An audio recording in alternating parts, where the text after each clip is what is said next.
If you want to play 2v2 with friends on Madden NFL 26, then first of all we need to go to Quick Play, and over here we can open Superstar KO. This is the mode that we're gonna use in order to play 2v2.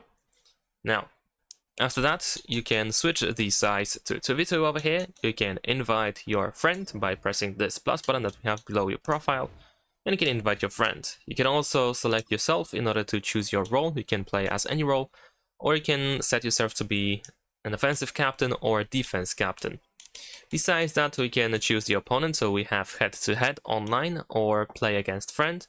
We have the Superstar KO mode or NFL, and the type can be also adjusted in the case of head-to-head, so it can be set to Infinite Superstar or Superstar KO.